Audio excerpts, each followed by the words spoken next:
আমি শ্রাবণী, আপনারা দেখছেন শ্রাবণীর রান্নাঘর। আজকে আমাদের রেসিপি হলো ভেজিটেবল চপ। প্রথমেই ভেজিটেবল চপের জন্য তরকারি করে নেব। এর জন্য কড়াইতে তেল গরম করে প্রথমেই বাদাম ভেজে নেব। এই রকম হালকা হালকা লাল হলেই তুলে রাখব। তারপর এই তেলের মধ্যেই হাফ চামচ পাঁচফোড়ন দিয়ে হালকা ভাজা হলেই আদা কাঁচা লঙ্কা বাটা দিয়ে ভেজে নেব। এটা একটু ভালোভাবেই ভেজে নেব, না হলে আদার কাঁচা স্মেল আসবে। আদা কাঁচা লঙ্কা ভাজা হয়ে গেলে এর মধ্যে কুচি করে রাখা একটা গাজর ও একটা বিট দিয়ে ভালোভাবে ভাজতে হবে। এক চামচ লবণ দিয়ে খুব ভালোভাবে মিশিয়ে নেব।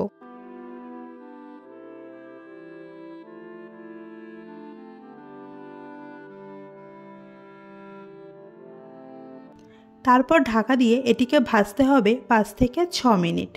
5 থেকে 6 মিনিট পর আপনারা এখন দেখতে পাচ্ছেন গাজর ও বিট খুব ভালোভাবে ভাজা হয়ে গেছে। প্রথমেই আমি একটি আলু বয়েল করে গ্রেট করে রেখেছিলাম। আলুটা বিট ও গাজরের সাথে খুব ভালোভাবে মিশিয়ে নেব।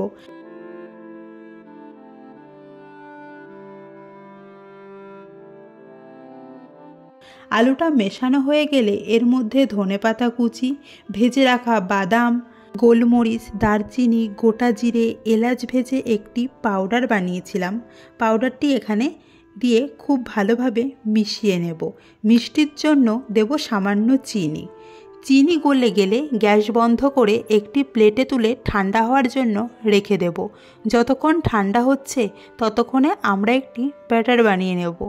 এর জন্য একটি পাত্রে বড় চামচের 1.5 চামচ ময়দা ও হাফ চামচ কর্নফ্লাওয়ার দিয়ে অল্প অল্প জল দিয়ে মিশিয়ে নেব। এখানে ব্যাটারটা খুব পাতলা বা খুব ঘন করলে হবে না। এতক্ষণে ভেজিটেবল চপের তরকারিটাও ঠান্ডা হয়ে গেছে। এবার এখান থেকে অল্প অল্প তরকারি নিয়ে এই রকম লম্বা শেপ দিয়ে নেব।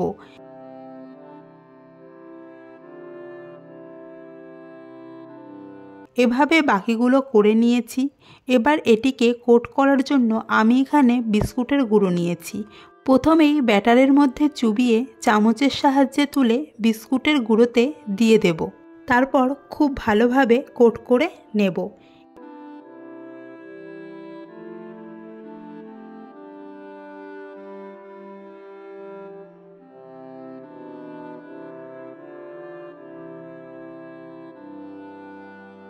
ভাবে বাকিগুলো সব করে নিয়েছি।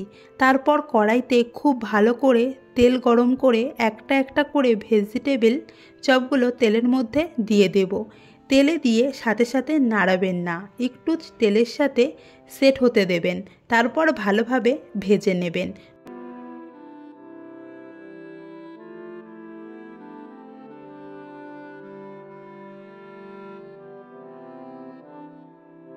এরকম কালার চলে এসেছে তখন তেল থেকে তুলে নেব। এভাবেই বাকি সব ভেজে নেব। রেসিপিটি কেমন লাগলো অবশ্যই কমেন্ট করে জানাবেন। দেখা হচ্ছে নতুন কোনো ভিডিওতে নতুন কোনো রেসিপি নিয়ে।